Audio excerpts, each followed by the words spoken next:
if you don't have people, you don't have results. No matter how many automation you do, no matter how many processes you have, if you don't have the people's heart, you cannot win. Welcome to Students Like Me. Students Like Me is a podcast by the MBA student community at Imperial College Business School. We invite fascinating people from all different MBA programs of Imperial to talk about their student life, their thoughts, and how they learn. I am Mutita Kimakom, your host from the Global MBA program, January 2022 cohort. My guest today is Clette Efoma. Clette is a head of compliance at Standard Bank RDC in Kinshasa. Here is our interview. Thank you so much for being here. Thank you, Mutita, for having me. Yeah. I'm so happy to be here. Yeah, let's begin by you. Tell us a little bit about who you are, where you live, and what you do. Yes, so my name is Clette Efoma.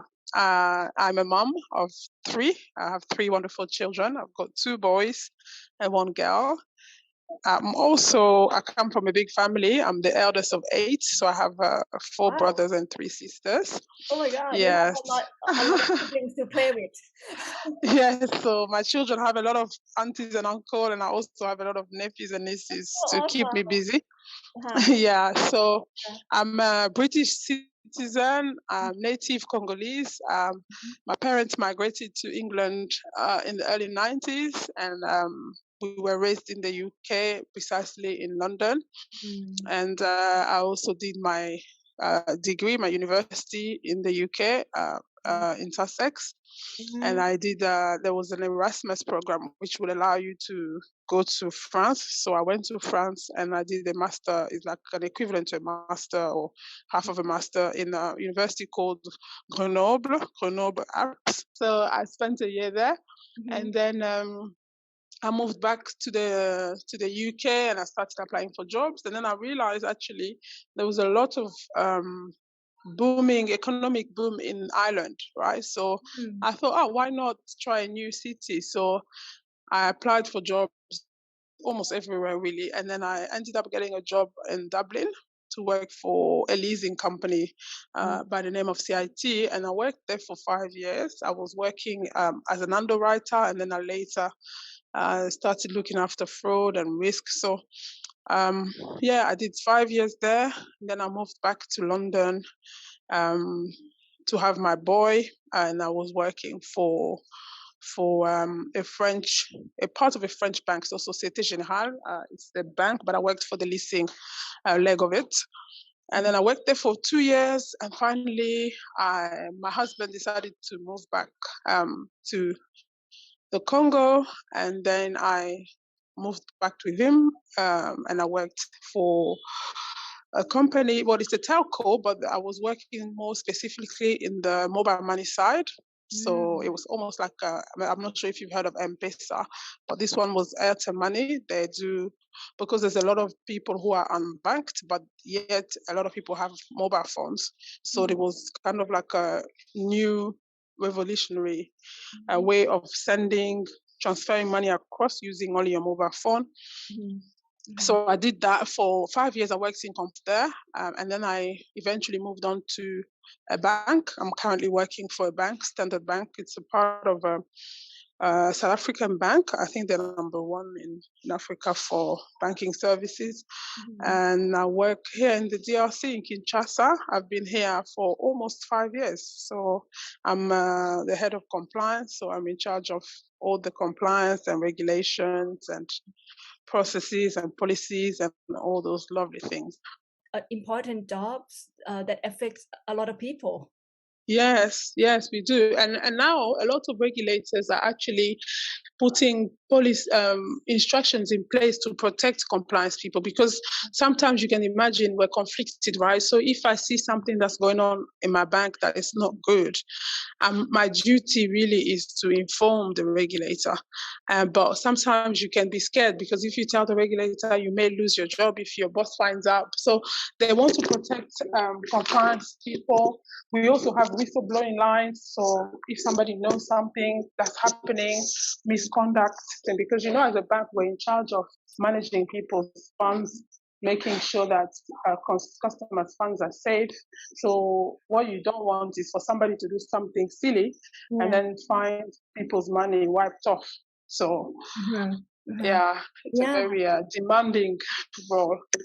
Right, and meaningful, impactful. And meaningful. Yeah. And can you tell us a little bit about any current projects or work that you are doing?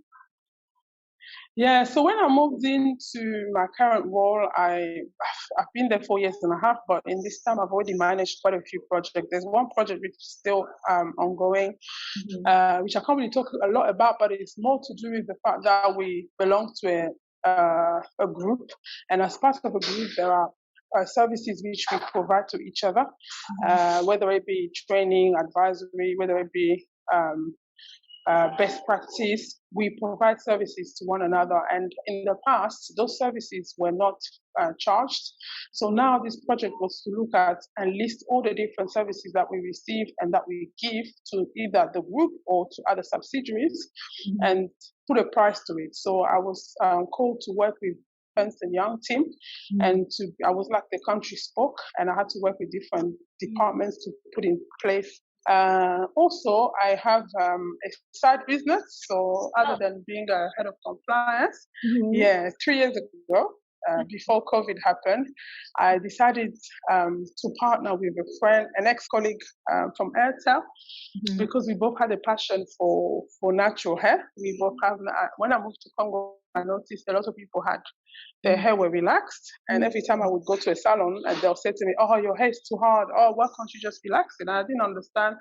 Well, why must I relax it? There's so many solutions. There's all you need to do is go on YouTube. There's so many things you can do to make your life easy and manage your true beauty. So we decided to start this, and we wanted it to be at a good, no, I wouldn't say low cost, but reasonable cost, so that we can attract especially young girls, so that from young age they can start to like who they are, accept who they are, and not feel like they have to put these things on their hair or relax their hair to soften it so that they can manage it. So we have been on this journey for 3 years, and we work mainly with natural products, and we're also looking at working with maybe some people who have studied science, maybe biology or chemistry, to try and start launching our own products in the near future. So that's something that I do on the side. Before the MBA, I used to spend a lot of my time at the salon when I wasn't at work. So my side baby. Oh my God. You like to do meaningful things. This is my impression. I like doing meaningful things. I'm also in a journey to trying to find purpose. I've spent a few years trying to think of what's really my purpose. When I got into the job I do, it wasn't because I knew what I wanted to work in compliance one day. No way. I studied economics. I had no idea I'll end up in compliance in my life. Most people in compliance have studied law. So they're usually surprised when they see my background and they think, "What are you doing here?" But so I ended up there by chance. But I've been searching for purpose, and I've been reading a lot. And I know I do like to do that, touch people's life. I value people a lot. I value community a lot, and I value making a difference. So in that search, I'm still trial and error, trying different things. And I'm somebody who likes to sit down, and then I have an idea, I write it down, and then I say, "Oh, why not? Why can't we try this?" And then one day I think I'll know what my purpose is. Oh my God. Listening to you as an entrepreneur myself, I can hear your entrepreneurial spirit so vivid. Really? I'm really dreading that. I was thinking about doing that course, for when next year there's an option for entrepreneur. I'm thinking of doing it. But I don't know yet. Yeah. That's my feedback. All right. So let's talk about MBA student life. How you spend your student life in a day, or how do you spend time and manage your time and energy for your MBA program? Yes, I have to say, with all honesty, the beginning was really difficult. There were times when I thought to myself, is this a mistake? Because the decision was made really I wanted to do this MBA a few years ago, and then I put it on hold because of COVID. And then I thought, COVID is not ending, let me just get on with it. But then when I started, I thought, oh my God, there's so much to learn and so much to do. And I used to really feel like frightened at times, thinking like, oh my God, I don't know enough. I'm just gonna fail. And then I thought, you know what, one day at a time. But one thing that really helps me to manage is I enjoy going for run. So I usually go, I try to keep with my running routine. I notice that when I do run, I feel less stressed and less anxious. That's nice. But also I have a lovely syndicate group, and I think from the first day we agreed on which type of what type of values we wanted to embody in this group, and being supportive was one of them, and being flexible was one of them, and also we really just help each other. So that was really good. That even if I couldn't get to the entire syndicate, I could reach to one of them or the other and say, look, I'm really not understanding this. Could you please help me? But other than that, also, I think just planning. So what I do is I wake up super early for the days that I work from home, especially where I know I don't have to spend time in traffic. I'll wake up really early and I'll start with reading. And then before my kids are up, so maybe 5 a.m. or 5:30, I'll start. And then by the time my children are up, I've already managed to do something. I help to get them ready for school. When they're off to school, I continue them with work. And then after work, when they come back, I'm with them a bit. And then in the evening, I go back to it. I tend to feel like I spend a lot of time dedicating on MBA because it takes me, I like to read and reread so that I can really understand. So I think it would be worthless if we just read so that we can just tick the box and say we did it without really understanding and taking much out of it. So yeah, I spend a lot of time reading and rereading the content. And also Saturday is really dedicated to MBA. I'll say Saturday morning after my run, I would go to the salon and spend 2-3 hours just to see how everything is going. And then the afternoon, I'll spend it with the MBA. And then Sunday is really me time. And this is really for me and my family, with exceptions. If we have a meeting for the syndicate, then I'll make time for that. But other than that, Sundays are usually just the day to unwind and spend time with the kids. Otherwise, they're going to hate this experience because they already tell me, Mommy, you study all the time. So, yeah. So, you know? And and you know they grow so quickly, and if you missed out, then you missed out on that opportunity. and it's so funny because my son yesterday, we went out and he was like, oh Mom, it's so nice to see that you've put the books down, we're just spending time. I said, yeah, we're having a 3 weeks off. She was like, yes, I love it. So yeah, no, that's it. Waking up really early and evening, but also I'm at work. We have this thing called Step Back Wednesday. So on Wednesdays is the time where the company has decreed it week meeting free, so we don't have any meetings, and it's a day where people can catch up with their work. You can also use that time to learn and grow, experiment, come up with an idea. So I use that time, and also people in my team are very supportive at work. So they know that I'm doing the MBA, so they're quite understanding. Sometimes when I have deadlines that are tight, they take over, my team member, and I'm loving the delegation. I do a lot of delegation now, and trusting and empowering others to do the work that I used to do, just so that I can also concentrate on my personal growth. So, so I think working in a good environment that allows me to spend time on my study and grow, having a supportive family that can understand and let me study, and also just really planning my time. And I think MBA made me realize the value of time. Like I don't just waste 30 minutes like I used to before. Like everything is planned. So people around and husband.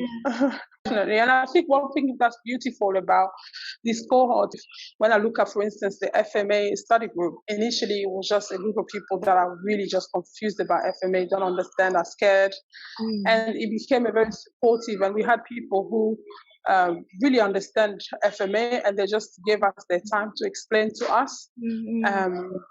And then I realized at the end that I actually started to really like FMA, especially the management accounting. And I also started where I felt confident I could share. I started sharing and with the people on the call and vice versa. So having that support as well has been really important to have the balance. Exactly. Can you tell us about your motivation to take on the MBA program? What motivated you? Yeah, so I've always wanted to do an MBA many years ago. And I think when I started my new job, I wanted to do it straight away, but I was told no, there's a lot of expectations. You won't be able to, you're new at this job, give it a couple of years. And I think for some reason, I've always known that even if you have a degree, you don't really, until you have an MBA, it feels like something is missing, right? I can't really put my fingers at what's missing. I mean, I think the fact that you just get an end-to-end view in terms of business and decision making, when we look at even the core subjects that we have, there's no way you would have covered all of those core subjects in a degree. I thought it, and I also spoke to a friend of mine who's doing this MBA, and it was like, wow, I've learned so much. And I was saying, oh no, but I think I'm okay. I think in terms of leadership, I know. It was like, no, trust me, you don't. There's a lot of theories. There's a lot of you may think you know, but when you see the theories or you see how you can apply it to your day to day, then it starts to really make sense and add up, you know. And if you one day run your own business, you will need it. You'll need finance, right? You will need strategy. You will need how to manage people, how to set goals, how to negotiate. You will need marketing, economics. So, yeah, no, I think for me, an MBA is a must. And my family are sick and tired of me now because every time I'm like, oh, guys, I wish I did this 5 years ago. You guys should do it. Oh, gosh, you know, every time, after, especially after OBE, right, whenever we finish a new module, I'm always like, oh, my God, I've learned something new. And I'm bombarding them with articles to read. So, and you use it, the dimensional, right? You use it for your personal, professional. I mean, negotiations, you don't only just use negotiation for work, you use it for your day-to-day, right? Teamwork, we use teamwork. Even as a family, we're a team. Leadership, you need to lead in different situations and know how to lead, know who you're leading and how to lead them. And oh my God, OB was just, for me, it was my favorite. Yeah, it just gave me different perspective. Yes. Yeah, very valuable. And why did you choose to do your MBA at Imperial? Oh, initially I was contemplating between Warwick or London Business School. And because I grew up in the UK, I sort of know more or less what are the prestigious universities, right, in the UK, and Imperial is one of them. I must say what attracted me to Imperial was I looked at different aspects. The fact that I can do this course from a distance, being here in Congo and still feel like I'm back in the UK studying. The fact that it's global and meeting all sorts of people. As I said in my intro, I've lived in quite a few countries and I've learned to appreciate different cultures and different ways of doing things. So it's been, you know, to have open-mindedness to work with different people from different backgrounds. And also the flexibility, right? The fact that we could study our own pace, whether it's night, day, whatever time you find suitable on different portals. And I think also the cost, when I compare with the others, I think this gave more value for money in terms of when you look at the ranking and what it costs for you to do it. I must say I was really in between Warwick and Imperial because they were quite similar in terms of cost, and also in terms of the fact that they're both global. But I think in the end, I decided to settle for Imperial because it's in London, and I travel to London a lot. And I thought every time I'm there, I can visit the campus and try to mingle with the alumni or with students on campus. And finally, I think I also managed to get a scholarship. Then that's great. I'll go there. I see your story on our school website. Yes. Yeah. The one on the Meet the Global Online MBA 21-23, right? I'm there, yes. Yes. Oh, congratulations. Wow. Yeah. Thank you. Can you tell us about what you hope to learn or accomplish from taking an MBA? I think for me, I just wanted to further develop my knowledge on different theories that were unbeknown to me, to face my fears in terms of, finance and accounting, because I know that one day if I'm called to be CEO or if I'm called to run my own business, then those are the must-have, right? You need to be able to do your finance, your accounting. You need to be able to strategize. So, just really to build me in terms of knowledge. To also build a strong network of global like-minded people to be able to connect and to be able to feel like you're part of a tribe. So I think that's I'm hoping to accomplish. And I think, as I say in the school website, I'm very deliberate in terms of where I see myself. I want to become a CE, and I think I cannot do it just by staying in compliance. I need to face the business side of things, and there are minimums that you need to know before you can move on. So I'm looking to get a shift. Is there anything from the MBA program already benefits you to your work or your life? In terms of especially leadership and all the theories we've covered, right? So in my team, they know that I'm usually my leadership is more people and focused on people, right? So, but I've been adding some nuance depending on what we need to achieve with my close friends and family, sharing with them. With my business partner, I've been sharing a lot with her, especially from the Efoma side of things. And I was like, oh my God, the pricing? We just went around, looked for prices and decided on our price, but there were no logical scientific calculation that went into it. So when we did costing, I was thinking, oh my God, we have to redo our costing. Things like just all the management stuff. And I even started doing for the first time our own P&L from all the data we have. I said, okay, I'm going to do our P&L, I'm going to do our balance sheet. She was very impressed, and she's also learning. So yes, no, definitely. We're only term one, and I'm already utilizing all the values we've gotten from it. It feels nice, right? When you can apply to your life, your work, and then it gives the feeling like, okay, I want to learn more. Exactly. Exactly. And I think also, like I said, time, right? The time management. I'm one of those people who, I don't know if you can sense it, I can talk for hours. And now I can't just do that. Before I could meet somebody at a coffee machine and we can talk. But now time is really of the essence, and I know that I have to be strategic. So that's something that the MBA has helped me restructure my time. Yeah, time is a luxury. And is there anything that you're still seeking or hoping to find from your MBA program? Yeah, I think I'm looking forward to strategy and marketing. I've done marketing. I've covered for the marketing function in my current role when it was vacant for 2 years. And I really learned a lot and I loved it, but I didn't have any theories. I was just doing it as I thought was the right way. So I'm really intrigued to see what we'll cover. I'm also very intrigued in terms of what we'll cover in strategy. And I think similarly to Alexandra, I'm also quite intrigued to see what we'll cover in economics because I studied economics. So I'm intrigued.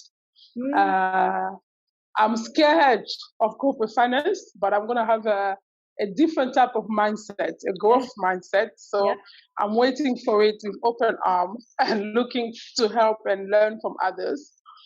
And I think the other final thing that I'm really looking forward to is networking. I think it will be great if we can maximize on the networking from all the people we have been talking with, everyone in the cohorts. Yeah, that's something we're looking forward to.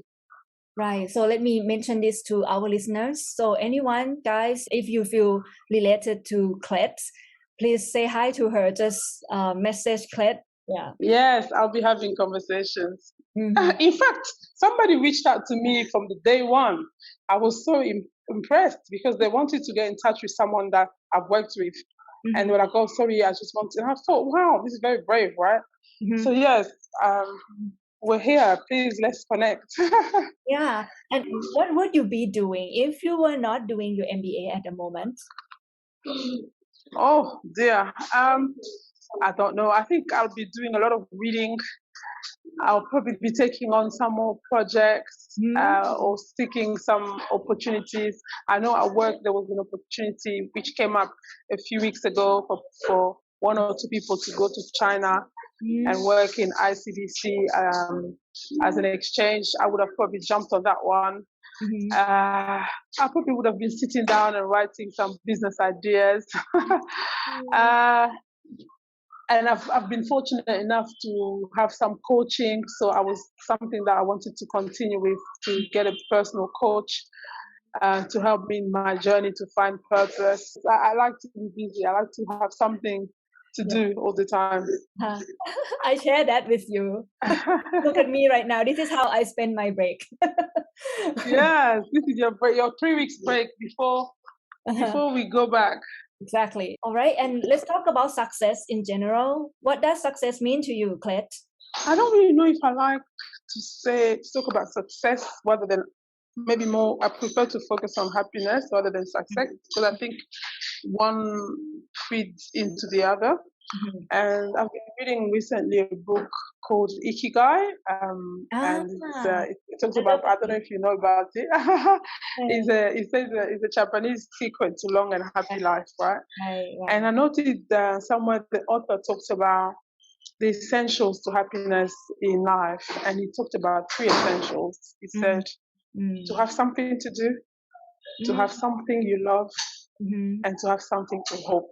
And it really resonates with me because I always want to have something to do, something to love the people that I love, my family, my community, my friends. I invest a lot on friendship and just on people in general.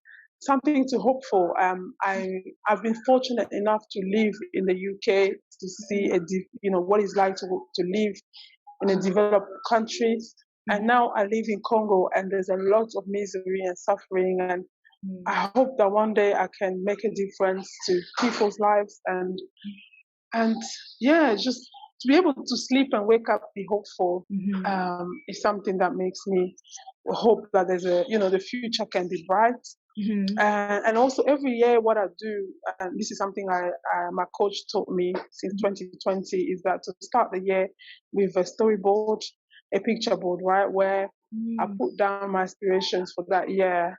And then what I did is I break it into 5 themes. There's a personal growth, and in that personal growth, it could be anything like starting an MBA, getting a promotion, or whatever, anything personal. And then there's a wellness goal where I'll talk about being healthy, eating healthy, fasting, those type of things. And then there's family goal, what I want to do with my family, and also I get my children to contribute, right? If they want us to go on a vacation, something for us as a family.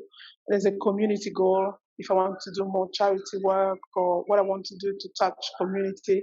And then finally, there's a spiritual goal. I'm a very strong Christian, so I value time, and I think to have a balanced thing, I need to believe in something, right? So being in touch with my beliefs helps me to have this balance. And if I'm able to tick at least one item from these themes, I feel like it's a success. So in 2020, I had MBA as my list, and now I'm doing it. So I would say that I can consider that to be a success. I think sometimes we think success is becoming a millionaire or living in a mansion, but I think some of those very successful people are very lonely and sad. So yeah, I think it really depends on what you consider to be success. Yeah. And for me, I think we should all aim to be happy, right? And then success will follow. So, thank you for sharing your framework. Very applicable. Yeah, I will do, and I will share with you when I do it. Okay. Yes. So that you can be one of my accountable partner. Yes. Yes. Go for it. Yeah. Thank you. Has the MBA program changed you in any way? Yes. I think it's made me very patient, made me very tolerant, very understanding, because especially when you're in a syndicate, right? There may have been, if I had to do a work on my own in a certain way without other people, I would have done it differently in my own timing. But I've had to learn to share with others and to also accept that maybe my opinion is not valid. So yes, definitely. Like I said, also time management, planning. I also realized that I enjoy helping others and coaching others, being able to convince without being authoritarian, being able to also accept that you don't always have all the right answers. Yes. Right. And any techniques or tools that you use to help you learn and develop yourself? So initially when we started, I like writing, right? I'm not a tech type guy, and I've been writing everything from module 1 to module 10 and practicing on paper. And then during the revision class, I started practicing my answers on Excel. During the exam or revision period, I went back. I found it easy to go back to what I've written down. It made sense to me. And then when I went to the book and listened to the course, it also resonated and something that I missed. But I have to say, I loved what Alexandra said about being ahead of. This is something I'm going to try in this semester. So as soon as they're going to load some modules, I will try to just read, not read to understand, just read to get the content in. And then when I'll read the second time, hopefully the understanding will be better. And I've reached out to so many people. I think one person from my team, Danny, he's been very supportive to me. Like whenever I'm stuck, I'm just like, Danny, please, do you have half an hour? And he always makes himself available. And also some of your lovely videos, I try to make summary of your comments, flashcards. So yeah, that's what I've been using as learning tools. Yeah, so thank you for the feedback. I will do more of them then. Yes, please. Absolutely. All right. And can we talk about some of the role models in your life? Oh, I have to say, I know it's very cheesy. Most people always say their mom. I'll say my mom as one of them. I was impressed that she was able to have 8 children. I even said to her, how did you manage to remember our names and what we like and to give us, a decent life? And, how did you manage to raise us? Because we moved into a new country, we couldn't speak the language. And she was also very young and she couldn't understand and she had to navigate something new, and she was brave. So my mom for being brave, my dad for being very caring, is really like one of those people you can just go to whenever you need something. He always makes time and always has something for someone, whether it's money, whether it's assistance, anything, you name it, he always makes time for others. And I'll say my CEO, because he's been really pushing the women agenda. He has 3 girls, so he's really been pushing that ladies should be given a voice and fair, equitable. So we've had a lot. We as female have benefited a lot in my current company, because he's really given us the opportunity to lead on projects and things like that. But I have to say, the one who really touched me the most is one of my CE when I worked for Airtel. His name is Alain Kasha. He's currently the CEO of Airtel in Congo, Brazzaville. And I love the fact that he was very much, from the day one, when he set the tone, when he joined, he told us, I'm your number one HR. He said for him, if you don't have people, you don't have results. No matter how many automation you do, no matter how many processes you have, if you don't have the people's heart, you cannot win. And so he was very authentic, and I think I've tried to do some of the things that he did, and to try to be authentic with people, with my team. They know that it's okay. Not every day. We're not supposed to always be happy. When we're having a bad day, it's okay. It happens to me too. When you don't know something, it's okay. I also sometimes don't know. And it doesn't mean because you're the boss that you have all the answers. So, and then I'll say Michelle Obama, she was behind a very strong man who had to lead a country with all the different challenges he found, and they still have. And I think she played a lot of background shadow work, which we didn't really get to see. But when you read her book and some of her biographies, you realize that she played a lot of important roles. So so I think as a woman, I really did look up to some of what she was able to keep her head down, and there were no embarrassments and dignity all the way. So I think I have so many role models. You have a lot of nice ones. Oh my God. And Clette, is there anything I didn't ask you and you want to tell us? Very blessed to have this opportunity to meet and connect with so many amazing people. We all have such unique stories, and it's beautiful to be able to hear about them in this podcast. So big shout out to you for the idea. And, I think sometimes just reach out. You never know if your text will help someone who might be having a problem or difficulty, and you'll be amazed at what someone might be going through. I was really sad to hear that some people dropped off because they were so overwhelmed, and I was thinking, oh my God, maybe if I'd known and they knew that I was going through the same thing, they may have held on. You see what I mean? So just really to support each other. But I think most importantly, to really just enjoy the moment. I think we've been speeding so much that we don't sit back and just enjoy it. Before we know it, 2 years will be gone. Yeah, indeed. And how can people reach out to you to say hi or to ask you more about something? Yes, you can reach me on WhatsApp, you can reach me on LinkedIn, on Slack. You can also reach me there. My name, Efoma. All right, so Clette, thank you very much for sharing your story and perspective with us today. And we really appreciate your time out of your busy schedule to talk with us, and wish you all the best for your success and your degree. Really, really looking forward to seeing your achievements. Thank you. Thank you so much. Thank you. Thank you again to Clette for joining us. And more stories from Students Like Me will be coming in the next episode.